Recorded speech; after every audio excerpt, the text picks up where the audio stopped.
নমস্কার। যারা যারা আমার এই অনুষ্ঠান দেখছেন প্রত্যেককে জানাই অসংখ্য অসংখ্য ধন্যবাদ। যারা আজ আমার চ্যানেলে নতুন এসছেন তাদেরকে অসংখ্য ধন্যবাদ, এবং যারা আমার এই অনুষ্ঠানটা সাবস্ক্রাইব করে দেখছেন তাদেরকে রইল আমার আন্তরিক অভিনন্দন। এই সংখ্যাতত্ত্ব যে বিষয়ে অনেকে ডেট অফ বার্থ জানেন, কিন্তু এটা ঠিকমতো সময় অভাবে কিংবা আপনার ভুল হিসেবের জন্য সবসময় পুষ্টি বিচার ঠিকমতো মেলে না, বা লগ্নফল পুরোপুরি পাওয়া যায় না সময়ের অভাবে বা স্থানের অভাবে। তাছাড়াও যারা কুষ্টি করা রয়েছেও তাদের পক্ষে এটা একটা খুব শুভত্ব। আপনারা এই মাত্র সামান্য অঙ্কের দ্বারা জানতে পারবেন আপনার আজকের দিনটা কেমন যাবে, কেমন যাবে আগামীকাল, কেমন যাবে আপনার পরীক্ষা যেদিন দিচ্ছেন সেদিন, যেদিন আপনার কর্মক্ষেত্রে প্রথম ইন্টারভিউ দিতে যাচ্ছেন সেই দিনটা আপনার পক্ষে কেমন হতে পারে। এই সামান্য অঙ্কের সাহায্যে আপনি জানতে পারবেন। এই অঙ্কটা কি? এই অঙ্কটা এসেছিল বিশিষ্ট সংখ্যাতত্ত্ববিদ মহামান্য কিরো, যার কিরো মানসী পড়ে জানা যায়। তিনি ছিলেন প্রখ্যাত হস্তরেখাবিদ এবং নিউমোরোলজিস্ট অর্থাৎ সংখ্যাতত্ত্ববিদ। তার এই সংখ্যাতত্ত্ব হিসেব অনুযায়ী বহু বহু ক্ষেত্রে আমরা সুফল লাভ করেছি বা পেয়েছি, লোককে উপকার দিতে পেরেছি। আপনার জন্মসাল কবে, জন্ম তারিখটা কবে এবং জন্ম সময়ের প্রয়োজন হয় না।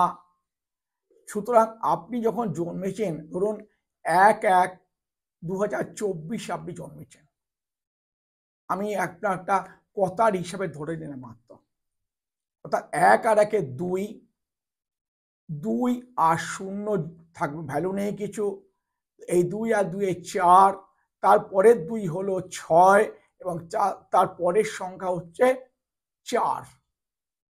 তাহলে 6 আর 4 যোগ করে 10, পাশে শূন্যর কিছু ভ্যালু নেই, এটা হয়ে গেল আপনার সংখ্যা 1। বুঝতে পেরেছেন?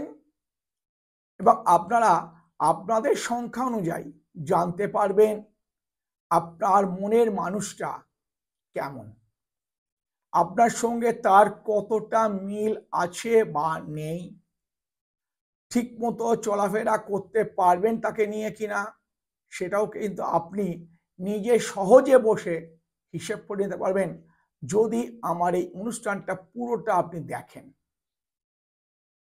অনুরোধ রইল পুরো দেখার জন্যে, তাহলে বুঝতে পারবেন আপনাদের জীবন সাথী বা জীবনে চলার পথ, কোন দিনটা ভালো, কোনটা শুভ তিথি, কোন দিনে বিবাহ করা, কোন দিনে জমি কেনা, কোন দিনে বাড়ি কেনা, কোন দিন গাড়ি কেনার পক্ষে ভালো, কোন বারটা আপনার পক্ষে ভালো। এসব জানতে গেলে অবশ্যই আমাদের এই কিরোর এই সংখ্যাতত্ত্বটাকে একটু জানতে হবে বা মেনে নিতে হবেই। শুরু করছি 1 নম্বর দিয়ে। ওই যে আপনাদের বুঝিয়েছিলাম অনুষ্ঠানের প্রথমেই, কিভাবে বার করে নেবেন আপনাদের এই সংখ্যা। সেই 1 অঙ্ক অনুযায়ী জানা যায় এই 1 অক্ষরটা হচ্ছে রবির অক্ষর। এরা খুব তেজময়, দীপ্ত, কর্মঠ, পরিশ্রমী, জ্ঞানী। সাধারণত এরা ডাক্তার, বড় বড় সামাজিক ক্ষেত্রে, পুলিশ, মিলিটারি, বিভিন্ন ক্ষেত্রে কিন্তু এই ধরনের লোকেদের দেখা যায়। এবং কিন্তু এরা সাধারণত শরীর স্বাস্থ্য ভালো থাকলেও যেটা পেটের কমপ্লেনে এরা ভোগে। 12 মাস কিছু না কিছু এরা বায়ু, পিত্ত এবং কফের দ্বারা আবিষ্ট হয়ে যায়। এদের শুভ বার কোনটা অবশ্যই আপনাদের জেনে রাখা দরকার। আপনার শুভ বার কোনটা? আপনার শুভ বার রবি এবং সোমবার। আর আপনাদের দেবতা হচ্ছেন স্বয়ং সূর্য। অর্থাৎ প্রত্যেক দিন আপনি যদি সূর্যকে প্রণাম করেন, জবা কুসুমং শঙ্কাশং কাশ্যপেয়ং মহাদ্যুতিম ধান্তারিং সর্বপাপঘ্নঃ প্রণুতস্মি দিবাকরম, এই মন্ত্র যদি আপনি পাঠ করেন অবশ্যই আপনাদের শুভ ফল পাবেন। এবার আপনাদের আসবো অর্থনৈতিক অবস্থা এবং চাকরি।